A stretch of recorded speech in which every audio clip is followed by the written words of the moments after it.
The average person only needs a pair of adjustable dumbbells and an adjustable bench in order to get just about all the gains they will ever need for their everyday lives. If you're someone not looking to get into pure bodybuilding or anything like that, but you just want a good, solid, strong physique that is good for everyday life, again, that is really all you need. You can keep going further and further by getting heavier and heavier dumbbells, but honestly, all you really need are those two pieces of equipment. Now, I do have a couple others I personally like to use that allow me to do things like pull-ups, inverted rows, dips, and that kind of thing.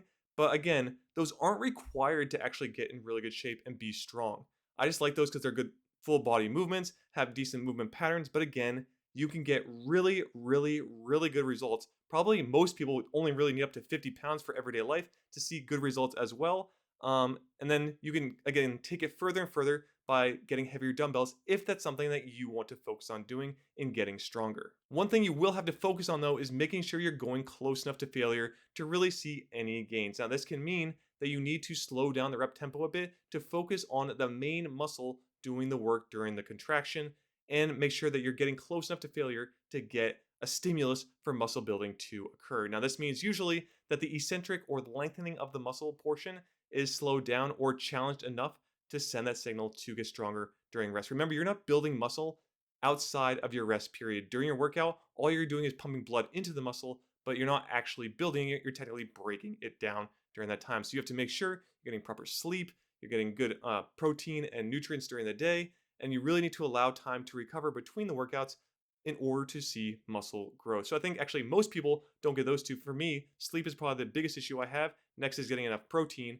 But the workout itself, as long as you are training hard and training well, that is really all that you need. So again, the average person, you really just need dumbbells. You probably don't even need the bench technically. I just think it makes exercises a lot easier and some more variety, but you could just get by with just having dumbbells and your floor. The only problem is pulling movements are my biggest problem with home workouts, but again, you can do them simply with a bench or doing something like bent over row variations in order to hit all of the back. If you'd like to take it further, feel free to look into other options like pull-ups, like with cross grips that I have, as well as the standalone pull-up bar that I have as well. Dips and inverted rows are great, but again, you can take home workouts very, very, very far. You do not have to have a gym membership in order to do this. And again, the average person who isn't trying to step on stage and go all out against people in terms of bodybuilding don't really need all that much. So again, I wanted to focus on that as being something because I've been speaking to a lot of people and they just seem confused on what you actually need to get to be in shape.